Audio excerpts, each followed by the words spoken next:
Olá! Hoje vamos retomar o nosso curso de taxonomia vegetal que está chegando ao fim. Para isso, vamos ver um grupo muito importante, que é o grupo das asterídeas, e alguns grupos satélites, de plantas muito interessantes. Vamos nos situar no nosso cladograma? Então aqui estamos vendo as eudicotiledôneas, nós já vimos as rosídeas e hoje vamos ver as asterídeas. Mas note que nesse cladograma nós temos alguns grupos que aparecem aqui no mesmo nível. São grupos irmãos, as Santalales e as Cariophyllales. Na verdade, esse relacionamento ainda não está muito bem resolvido e a gente espera que haja alguma mudança nos próximos anos. Vamos começar vendo esses grupos e depois vamos explorar as asterídeas, que são um grupo muito diversificado e de grande importância econômica. O primeiro grupo que eu quero chamar a atenção é o grupo das Cariophyllales. As Cariophyllales são um grupo muito diversificado, tem importância econômica, não demais, mas tem muita importância econômica principalmente na ornamentação, mas tem plantas muito particulares, muito interessantes. Nas Cariophyllales, nós temos muitas plantas suculentas, são aquelas plantas carnosas, inchadas, cheias de água, e plantas com fotossíntese CAM, aquele metabolismo ácido das crassuláceas. Ou seja, é uma ordem que tem muitas famílias, 30 a 40, dependendo da classificação do artigo, e essas plantas estão muito adaptadas para ambientes xerofíticos, ambientes áridos e altas temperaturas. As famílias que eu quero destacar são Aizoaceae, Amarantaceae, que tem o amaranto, que é uma planta hoje consumida para alimentação, as cactáceas, mas também, ligado a esse grupo, nós temos plantas que são insetívoras, né? As Droseraceae nepenthaceae, por exemplo, e também algumas outras plantas de importância ornamental. Quero chamar a atenção, em primeiro lugar, destas suculentes que estão aqui, as Portulacaceae e as Aizoaceae, que são aí conhecidas principalmente como 11 horas, né? São plantas suculentas, vocês veem aqui a folha, aqui na verdade duas folhas muito suculentes, aqui estão os cotilédones, e essas plantas têm flores muito vistosas, muito coloridas e que abrem em pleno sol. Então, essas plantas aqui, elas têm uma característica diferente das demais angiospermas, porque o pigmento vermelho das flores não é antocianina, são as betalainas. É toda uma classe de pigmentos diferentes que são comuns às Cariophyllales. Quero chamar a atenção também de Cactaceae, sem dúvida é a família de Cariophyllales mais importante, quase todo mundo conhece os cactos, né? As cactáceas formam flores muito bonitas, às vezes as pessoas não conhecem muito pelas flores, conhecem mais pelos cladódios, né? Aqueles caules suculentos e fotossintetizantes, mas as cactáceas, em geral, têm a fotossíntese CAM também, e elas têm muitas tépalas, né? Elas têm muitas tépalas, muitos estames, né? Como a gente vê nessas fotos que estão aqui, e elas têm um ovário ínfero, que dá origem normalmente a frutos muito saborosos, né? Como a fruta, o figo da Índia, ou aqui, como vemos, a pitaia. Uma outra coisa importante é que nesse grupo ocorreu redução foliar. Então, existem algumas cactáceas que têm folhas, mas a maioria possui folhas transformadas em espinho, que é uma adaptação para evitar a perda de água. Quero destacar um aspecto.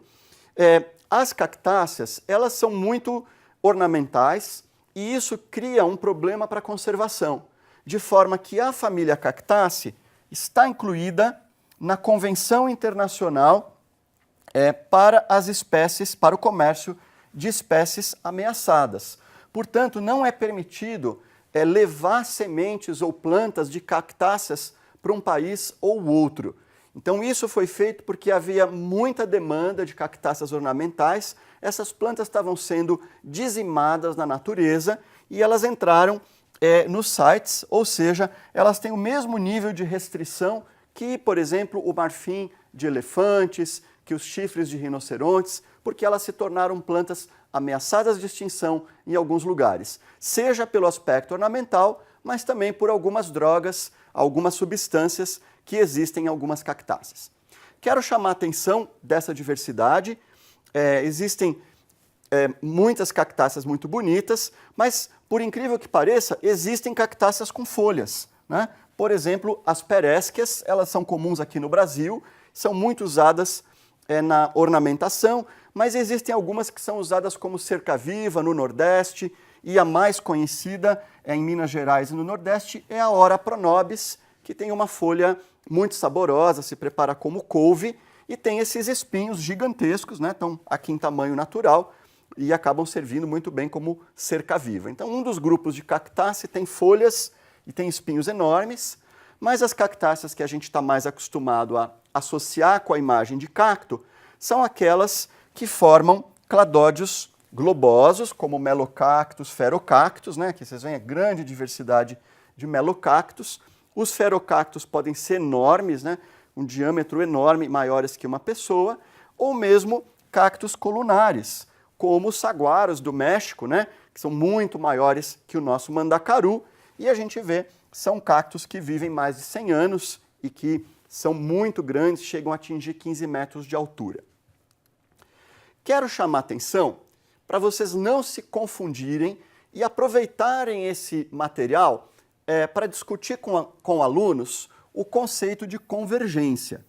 Então, muita gente se confunde e vê eufórbias, né, como essa que está aqui, ou apocináceas, como essa estapélia que está aqui, e pensa que está vendo cacto. Não, não está.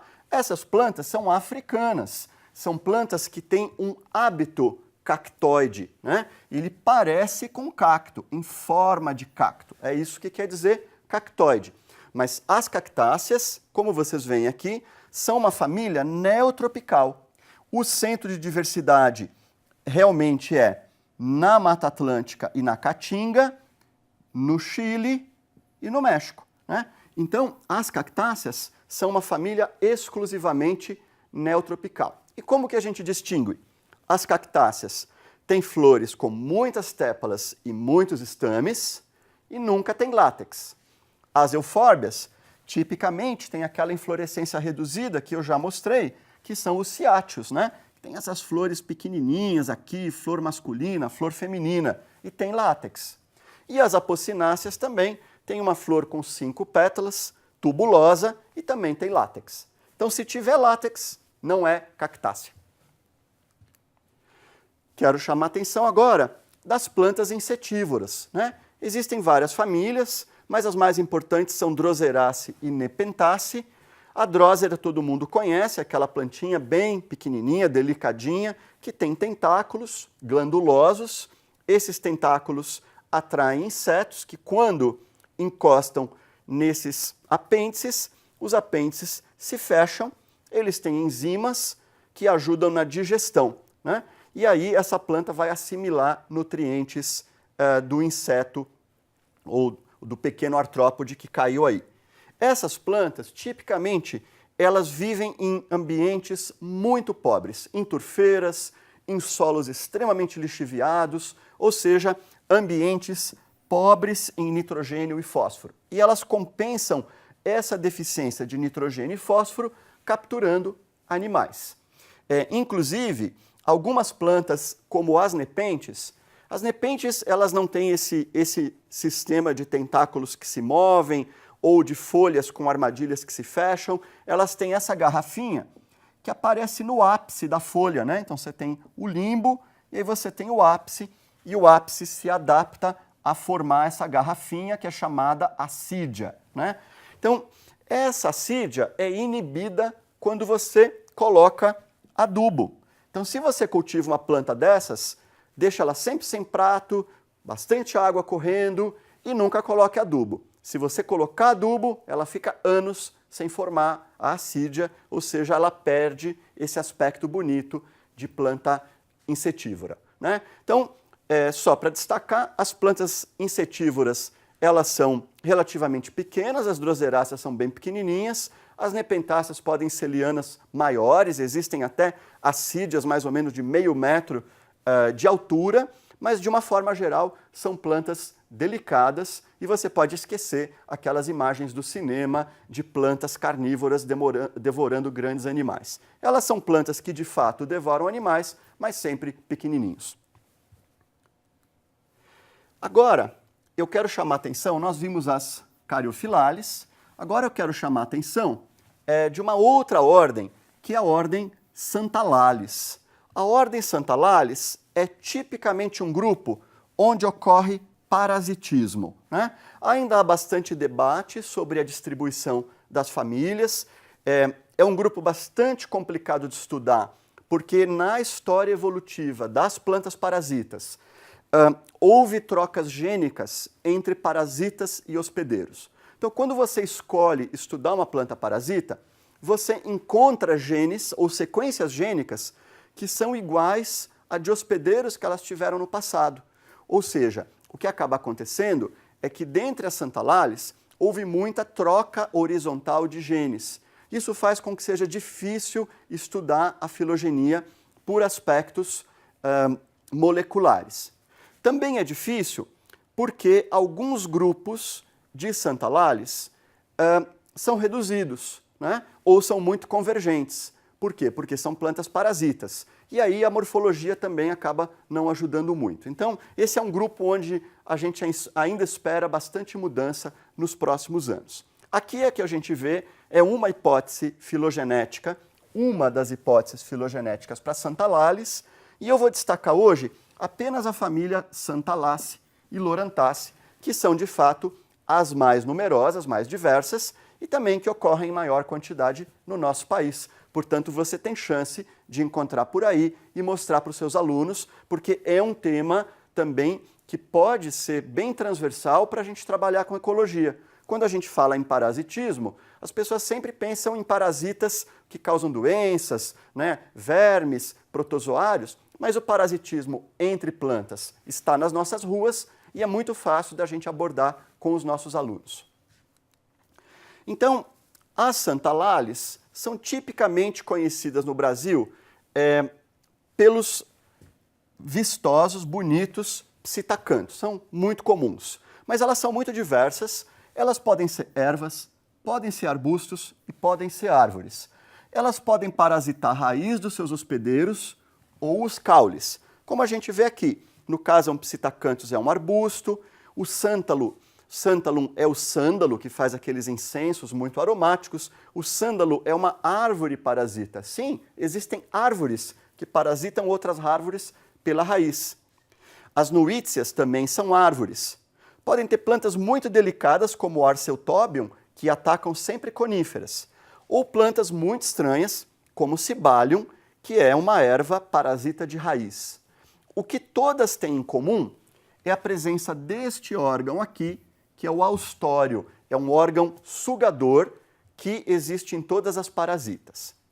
Quero chamar a atenção, em primeiro lugar, das Lorantaceae. A Lorantaceae é a família das ervas de passarinho, é o nome popular que a gente tem no Brasil todo. Elas são chamadas de ervas de passarinho porque elas tipicamente têm frutos que atraem aves. Muitas também têm flores polinizadas por aves, tubulosas, vistosas, vermelhas. Mas esses frutos atraentes para aves, eles têm uma coisa curiosa. Eles têm envolvendo a semente uma substância gelatinosa, glutinante, chamada vicina. Essa vicina, ela cola a semente no seu hospedeiro. E ela também cola no bico das aves. Então é comum a gente notar estes frutos tipicamente dispersos por aves, ornitocóricos, são ingeridos pelas aves, e em seguida a ave regurgita a semente e até limpa o bico, né? A gente observa aves limpando o bico em galhos para remover essa vicina. Ao fazer isso, ela está plantando a erva de passarinho, por isso desse nome. E aí a erva de passarinho vai germinar, como a gente vê aqui, formando um apressório, depois formando um caule e vai gerar uma planta parasita sobre o seu hospedeiro.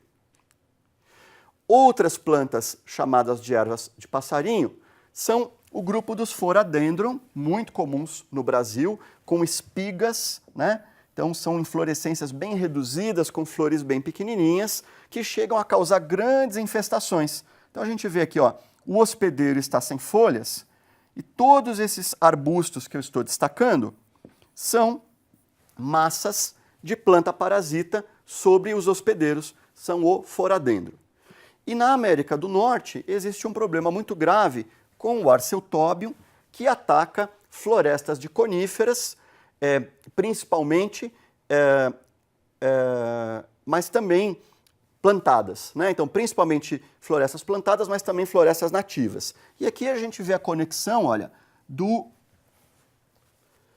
Arceuthobium, essa plantinha que está aqui, o seu austório penetrando nos tecidos da hospedeira e aqui o caule da hospedeira conífera. Bem, voltando para o nosso cladograma, nós vamos agora olhar o grupo das asterídeas. A gente vê que o grupo das asterídeas é muito diversificado. Existem nas asterídeas as cornales, que não vamos falar, as ericales, que são um grupo interessante, e as euasterídeas, ou seja, verdadeiras asterídeas. É aqui que nós vamos dedicar a maior parte do nosso tempo.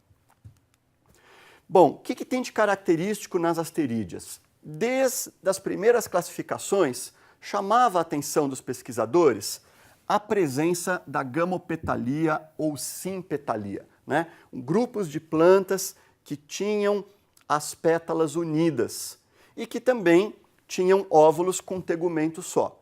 Então, as asterídeas, elas já eram reconhecidas no passado, em classificações de séculos atrás, mas recentemente ficou claro que elas eram realmente um grupo monofilético, né? Então, asterídeas é em formato de áster, né? Então, é o grupo que estão as compostas, os girassóis. Também é comum encontrar nesse grupo o endosperma celular, é uma das diferenciações de reserva de semente. Vocês podem olhar nossa aula de morfologia vegetal do bimestre passado, e a presença de substâncias químicas chamadas iridoides. Nós vamos destacar hoje as ericales, as campanulídeas, dentre elas apiales e asterales, e as lamídeas, chamando a atenção de lamiales, gentianales e solanales. Nesses grupos, muitas famílias de importância econômica e que estão no nosso cotidiano. Em primeiro lugar, eu quero chamar a atenção das ericales. Elas têm importância econômica como plantas ornamentais. A mais comum, que todos conhecem, é a azaleia ou rhododendron. O que é comum nessa família é a presença de anteras com deiscência poricida, 2 poros apicais, né, que permitem a liberação do pólen apenas por alguns tipos de abelhas. São plantas com muito potencial ornamental, que não está exatamente bem explorado ainda, principalmente no Brasil. Mas em áreas mais frias e áreas de altitude existem muitas plantas desse grupo. Quero chamar a atenção para o Brasil da família Lecitidaceae. Lecitidaceae é a família de lecites, da sapucaia. É uma árvore muito bonita, que a gente vê ela em flor, com um fruto gigantesco. Esse fruto pesa vários quilos, né? É muito usado em artesanato regional e tem flores muito interessantes. Como eu falei antes, gamopétalas, mas na base, pelo menos, com muitos estames nesse caso e muitos estaminódios, né? Aqui a gente vê a Curupita guianensis, o abricô de macaco. Essa flor é desse tamanho mesmo, é uma flor magnífica e o fruto é muito maior ainda, né? Então é um fruto que pesa vários quilos. Embora seja uma árvore muito bonita, ela foi plantada na arborização urbana do Rio de Janeiro e ela causa muitos problemas lá. Ninguém vai querer um fruto desses caindo no para-brisa do seu carro, por exemplo, né? Então a prefeitura de lá tem que cortar todos os anos, mas é uma árvore muito ornamental. Eu só recomendo não descansar embaixo dela em nenhum momento que tiver frutos. Uma coisa que chama atenção é que as lecitidáceas, elas têm uma madeira muito característica. É uma madeira que tem os raios parenquimáticos e o parênquima axial, formando um retículo. É o chamado parênquima reticulado. É uma família fácil de reconhecer pela madeira. Mas nessa família estão algumas das maiores árvores brasileiras. E é isso que eu quis chamar a atenção aqui. O jequitibá, que é muito conhecido, principalmente por esse fruto aqui em formato de cachimbinho. Na verdade, as lecitidáceas têm esse fruto com essa abertura, né, essa cápsula que se abre com abertura circuncisa, né, uma tampinha que cai. Nós já vimos isso aqui na sapucaia, mas no jequitibá também. E como eu falei, forma árvores gigantes. Aqui a gente vê um jequitibá aí de mais ou menos 2,5 metros de diâmetro e aqui um de 3,5 metros. Notem que essas árvores não são amazônicas, hein? Elas também existem na Amazônica, mas eu estou falando aqui de Minas Gerais, estado de São Paulo, Rio de Janeiro. Ou seja, você não precisa viajar mais de 200 quilômetros de São Paulo, da cidade de São Paulo, para encontrar hoje ainda uma árvore desse tamanho, o gigante da floresta, que é o jequitibá. E aqui a castanheira do Pará também é um gigante da floresta, só que um gigante da Amazônia, é a castanheira que produz a castanha do Pará para nós no mercado internacional, conhecida como Brazil Nut, né? Brazil Nut, e que esse ano está escasseando, temos vários problemas aí. Essa é uma árvore imune de corte, mas que infelizmente tem a madeira aparecendo no mercado. Ela não deveria ser cortada nunca, por lei, mas ela aparece no mercado de madeiras, inclusive em São Paulo. Agora, nós vamos estudar um dos clados ali das asterídeas, que são as campanulídeas. E nas campanulídeas está, sem dúvida, a família mais importante, que é a família das Asteraceae ou compostas, né? Que é da ordem Asterales. Então, as compostas, todo mundo tem que conhecer, tem que saber bem e tem que conseguir explicar um pouco melhor para os seus alunos. Essa é a família do girassol, da margarida, da alcachofra, né? Todas as plantas que têm aí cara de margaridinha. E por que elas chamam compostas? Porque quando a gente olha essa estrutura, a gente tem a impressão que está vendo uma flor, mas na verdade está vendo uma inflorescência, um conjunto de flores, e as flores estão aqui, ó, pequenininhas. A gente vê uma flor de corola aqui fundida, tubulosa, um cálice modificado aqui com essa penugem, o tubo da corola, a corola aberta aqui, um tubo estaminal, né, as anteras são fundidas e por dentro sai o estilete com o estigma. Então essa é a típica flor de uma composta, a gente vê os dedos da pessoa que está mostrando aqui, ou seja, são flores bem reduzidas. Então, contrastando com a aparência volumosa, né, um girassol pode ter aí 40 centímetros de diâmetro, na verdade ele é formado, ele é composto por centenas de flores. E a gente vai vê-las em um pouco mais de detalhe. Então aqui a gente vai perceber um pouco do motivo pelo qual as compostas são tão bem sucedidas. As compostas são cosmopolitas e elas são quase 25 mil espécies no mundo. Elas têm um grande sucesso adaptativo, portanto, e as razões desse sucesso adaptativo estão com certeza relacionadas à eficiência da sua reprodução, né? Então nós vamos falar um pouco sobre o pappus, né, a dispersão e também sobre o sistema reprodutivo. Então vejam essas flores, o que a gente nota?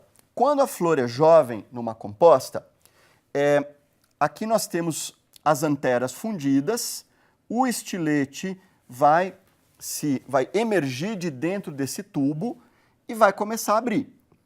Quando ele abre, ele começa a ficar receptivo. E aí você tem nessa superfície a possibilidade de receber o pólen. É muito comum que compostas precisem de pólen de fora, pólen de outra flor. Mas tem algumas que não são incompatíveis, autoincompatíveis.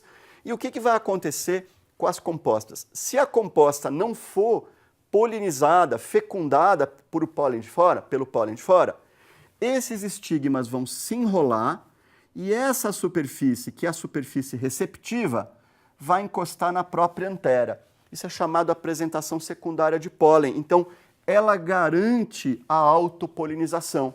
Então, ela prefere receber o pólen de fora, que vem aí com seus polinizadores. Mas, se ela não receber o pólen de fora, ela se autopoliniza, garantindo a reprodução. Quero chamar a atenção ainda de outros aspectos reprodutivos. Um é que temos as corolas tubulosas. Essas corolas tubulosas, elas limitam o tipo de polinizador. Então, por exemplo, quem pode pegar néctar é só animal que tem tromba. Então a gente vê aqui, ó, um lepidóptero, uma borboleta, introduzindo a sua tromba no interior do disco, no interior dessas corolas, para pegar o néctar lá embaixo em nectários que estão lá no fundo. Já outros tipos de polinizador, como por exemplo as abelhas, estão mais interessadas no pólen, e o pólen dessas plantas é abundante, então ela acaba andando por todo o disco, por todo o capítulo, recolhendo o pólen. Quero chamar a atenção da diversidade das flores. Então existem capítulos que são capítulos compostos por mais de um tipo de flor. Então existem capítulos, por exemplo, que tem flor masculina, separada de feminina, mas o que é mais visível é a separação entre flores que são chamadas liguladas. Lígula é uma pequena língua. Então o que é ligulada? É essa flor aqui da margem de um capítulo, como esse aqui, que possuem uma ou algumas pétalas muito maiores. Elas têm função principalmente de atração. Em algumas espécies, elas são inclusive estéreis. Em outras espécies, não são.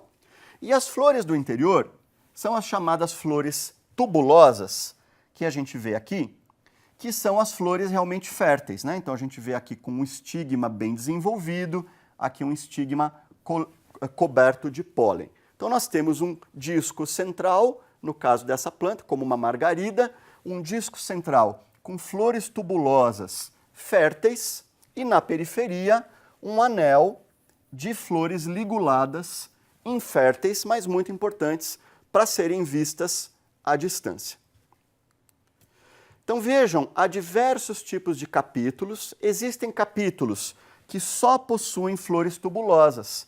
Outros capítulos possuem flores tubulosas no centro, flores liguladas na margem. E outros capítulos só possuem flores liguladas, sem essa distinção entre férteis e não férteis. Ainda quero chamar a atenção a grande eficiência que as compostas têm na dispersão. É muito importante para as compostas o papel do cálice, né? O cálice nas compostas é chamado de papus. E esse cálice pode se modificar de várias formas, por exemplo, formando esse paraquedas plumoso, né? Todo mundo já brincou com isso, eu digo que quem não assoprou isso não teve infância, né? Então todo mundo já brincou de assoprar ou já viu esses paraquedinhas voando, e esses paraquedinhas são o papus, que faz, por exemplo, que as sementes do Taraxacum cheguem inclusive na Antártica. Eles chegam no continente antártico, só que não germinam lá, mas eles são transportados a imensas distâncias. Por isso que o dente de leão é uma planta cosmopolita. Uma outra estratégia de dispersão é usar o papus para o transporte por animais. Então, no caso do picão que a gente vê aqui, a gente tem o mesmo fruto das compostas, com uma semente só, um aquênio, mas aqui, ó, a gente tem o papus transformado em arpão.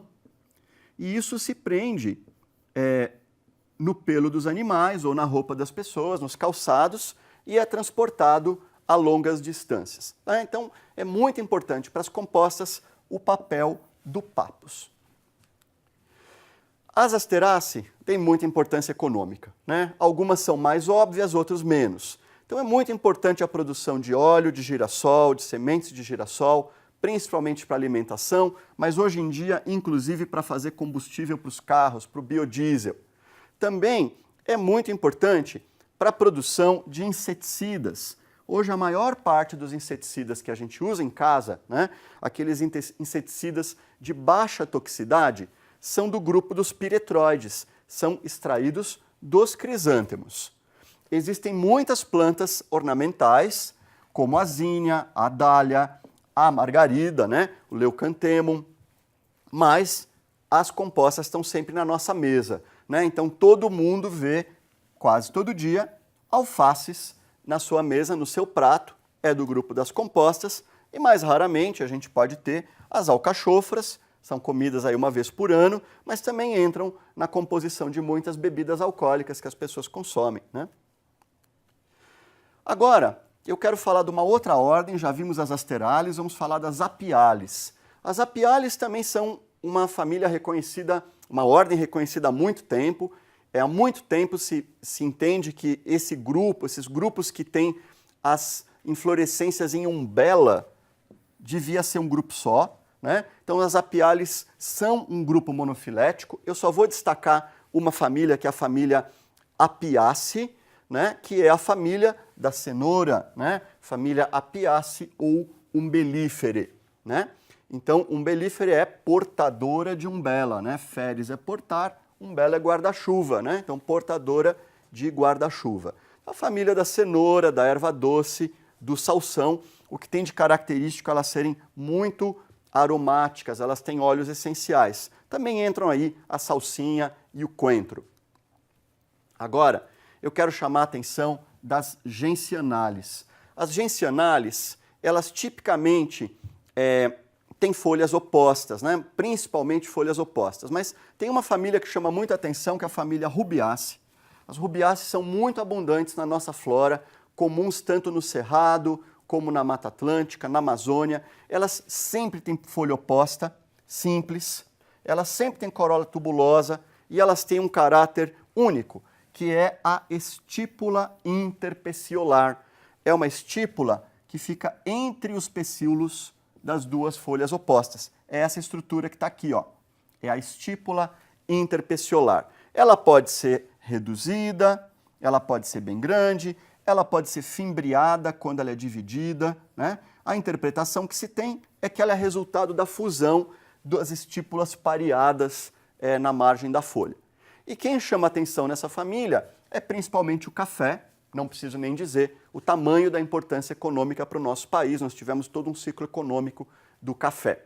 Mas existem outras plantas, muitas plantas ornamentais, como o Ixora, como psicótrias, como a mussaenda, né? O jasmim do cabo, tão perfumado, também são rubiáceas. E existem rubiáceas que têm interesse farmacológico. Agora, eu quero chamar a atenção da ordem Lamiales. A ordem Lamiales tem muitas famílias de importância, eu só vou poder destacar algumas. Vamos começar com as Gesneriáceas.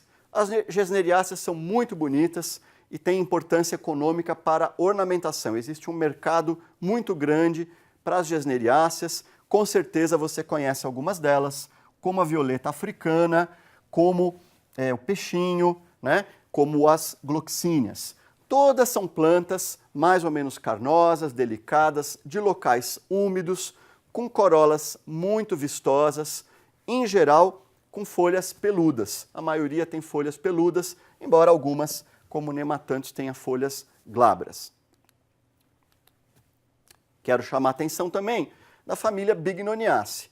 Grande importância ornamental e importância na produção de madeiras. A madeira mais emblemática no Brasil é a madeira do ipê, muito requisitada no mercado internacional. A saber, temos muitas espécies de ipê. As pessoas sempre se confundem, né? Mas existem diversas espécies de ipê amarelo, diversas espécies de ipê roxo. E no Brasil tem também ipê de flor verde, ipê de flor branca, tá? Além disso, existem muitas bignoniáceas que são lianas, né? São plantas escandentes, né? Que escalam substratos, trepadeiras lenhosas. Elas são muito ornamentais, por exemplo, como as 7 léguas ou a erva de São João. Quero chamar a atenção de uma outra família, que é uma grande desconhecida no Brasil, mas que tem grande importância econômica. Tem um impacto econômico imenso, só que não é positivo, ele é um impacto deletério. É a família Orobanchaceae.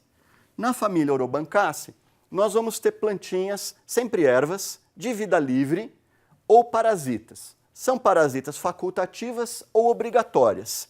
E essas plantas causam desastres econômicos em muitos países. Quando a gente ouve falar de fomes na África, por exemplo, a gente sempre pensa nas secas. Tem o período chuvoso. O problema é que muitas vezes no período chuvoso, a plantação deles ainda é atacada pelas plantas parasitas. Então, nós temos muitas orobancáceas, principalmente orobanque, felipanque e estriga, que são parasitas de plantas cultivadas. As Orobanche atacam solanáceas como a batata, girassol, leguminosas, enquanto as estrigas só atacam gramíneas, mas atacam trigo, milho, sorgo. Elas são plantas muito problemáticas, principalmente na Ásia, na África e também na América do Norte. E as Orobanche atacam muito na África e na Europa. Por esse motivo, a importação de sementes é tão perigosa. Por isso que a gente só pode trazer sementes do exterior de fontes seguras, legalizadas, com inspeção fitossanitária. Porque as sementes da Orobanche, da estriga, olha o tamanho delas, em comparação com milho ou com sorgo, são minúsculas. Então, se uma sementinha dessa vier grudada numa semente de milho, vai ser um desastre no Brasil. Até hoje, na América do Sul, nós estamos livres dessas plantas parasitas. Temos muitas delas nativas que não atacam cultivares, mas já apareceu no Chile com sementes vindas da Ásia, um pouquinho de estriga. Se estriga atravessar a Cordilheira dos Andes, vindo em caminhões ou em sementes mal selecionadas, nós vamos passar a ter muitos problemas. Quero chamar a atenção agora da família das Lamiaceae ou labiadas.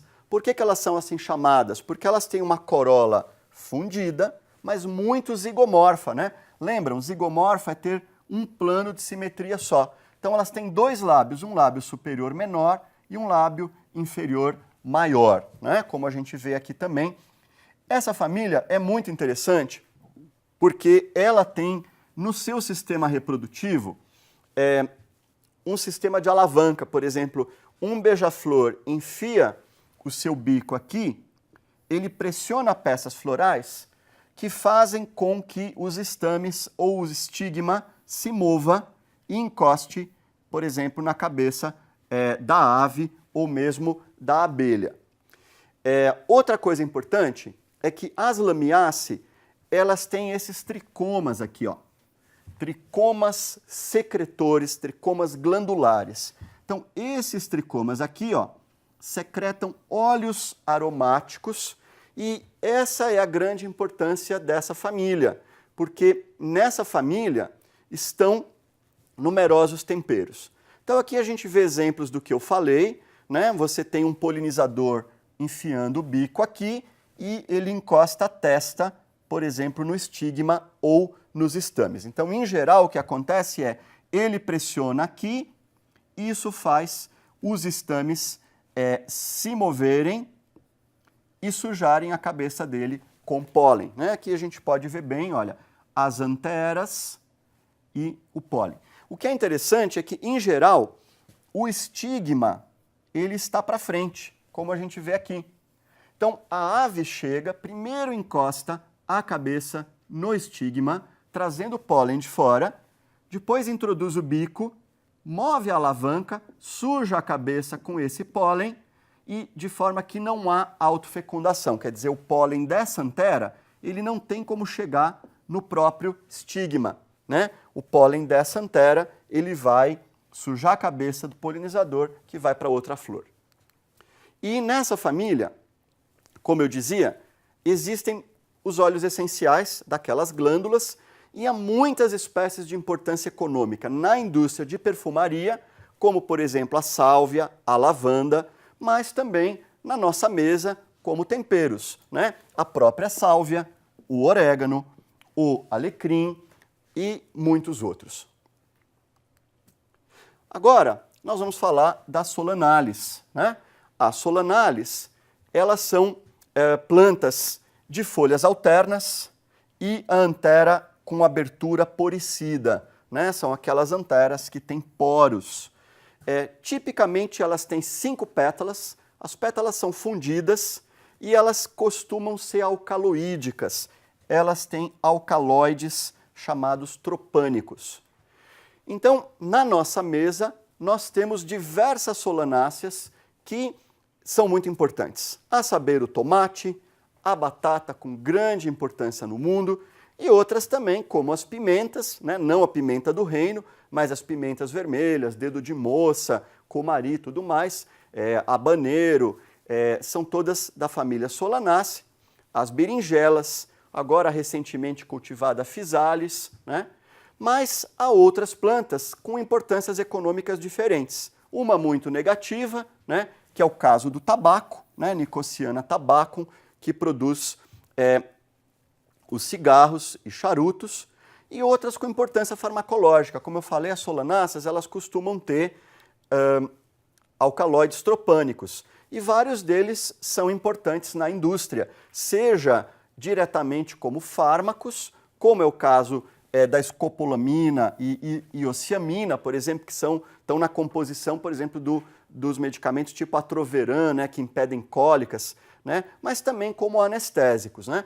E essas substâncias, elas também são fontes de matéria-prima que podem ser modificadas para fazer outros medicamentos. Então, por exemplo, a atropina da atropa belladonna pode ser usada para dilatar a sua íris, né? Dilatar a sua pupila para fazer um exame oftalmológico, mas também para outros tipos de anestesias. Ainda na Solanalis, quero chamar a atenção das convolvulaceae, são muito comuns por aí, com certeza você já viu essa plantinha, essa hipomeia. Existem várias hipomeias que são meio invasoras, mas também que são ornamentais. Ainda nas convolvulaceae, quero chamar a atenção de uma planta deletéria, que é a cuscuta. A cuscuta é uma holoparasita, quer dizer, ela consome tudo que ela precisa do seu hospedeiro. Você já viu essa planta, tem um aspecto de um macarrãozinho amarelo, ela aparece principalmente em cima dessas espinheiras eufórbias, e elas têm um apressório, né, uma região de apressório que gruda, e desse apressório, que é essa estrutura que está aqui, nós temos a protrusão do austório, que é a estrutura sugadora que vai se conectar ao xilema ou ao floema, ou ambos, do hospedeiro. Então, essa planta causa muito problema em culturas, principalmente na Ásia, né? Elas atacam cenouras, atacam soja, feijão, hortaliças de uma forma geral e legumes de uma forma geral. Estamos chegando ao final do nosso curso. Já visitamos toda a diversidade das magnolídeas, das monocotiledôneas, vimos a grande diversidade de rosídeas e hoje analisamos a diversidade das asterídeas. Para finalizar, eu quero retomar alguns aspectos. Vamos lembrar, em primeiro lugar, desse nosso grande cladograma do APG, que exploramos nas últimas semanas, né? Tendo aqui as demais plantas vasculares, né? Como as samambaias, as plantas com sementes, as gimnospermas. Nós vimos a diversidade de magnolídeas, vimos a grande importância das monocotiledôneas, vimos a imensa diversidade de rosídeas e hoje exploramos as asterídeas. Então lembre-se sempre, no site do APG, nós sempre podemos saber o que tem de novo acontecendo na filogenia das angiospermas. Bom, em síntese, tem alguns aspectos a destacar. Nós vimos no começo do curso as classificações antigas e percebemos que elas davam mais importância para alguns caracteres do que outros. Hoje não se faz mais isso. Hoje todos os caracteres têm o mesmo valor e nós usamos hoje tanto caracteres morfológicos quanto moleculares, né, ligados a sequências de DNA ou mesmo de proteínas. Hoje só devem ser criados grupos que sejam reconhecidos como monofiléticos, ou seja, que tenham um ancestral comum e que a gente reconheça sinapomorfias, né? Lembrando, caracteres compartilhados, sejam eles moleculares ou morfológicos. E também autoapomorfias, né? Aquelas características novas que só existem em um grupo. Vimos que as plantas são um grupo monofilético formado pelas glaucófitas, um grupinho de algas, as algas vermelhas, muito importantes, e as plantas verdes. Vimos também que as plantas terrestres ou embriófitas tiveram um ancestral comum com pré-adaptações para a conquista do ambiente terrestre. Sabemos agora que os termos briófita e pteridófita não devem mais ser usados, né? Em lugar deles, nós vamos usar o termo dos antóceros, as hepáticas e os musgos, que são sim grupos monofiléticos, e para as plantas vasculares sem sementes, vamos falar em licófitas e monilófitas. As embriófitas são sinônimos, né, das plantas terrestres. Então nós vamos ter embriófitas não vasculares, né, e vamos ter plantas vasculares sem sementes, né, mas sem sementes. Gimnospermas é um termo que andou balançando nos últimos anos. Hoje a gente está vendo como um grupo monofilético, mas há poucos anos atrás passou a se entender que não era monofilético. Mas nesse momento os dados que temos dizem que gimnospermas devem ser usados e angiospermas, com certeza, são as plantas mais numerosas da Terra. As plantas com flores são um grupo monofilético. O nome monocotiledônia deve ser usado, é um grupo muito importante, monofilético. O nome dicotiledôneas não deve ser usado mais, né, porque ele não é monofilético. A gente deve reconhecer apenas, né, as eudicotiledôneas. Por quê? Porque as dicotiledôneas são formadas por angiospermas basais, por aquele grado ana, pelas magnoliídeas e alguns grupinhos irmãos, ou seja, dicotiledôneas não dá para usar de jeito nenhum. E as eudicotiledôneas, como vimos nas últimas aulas, são formadas pelas rosídeas, hoje vimos as asterídeas e alguns outros grupos importantes, como as santalárias.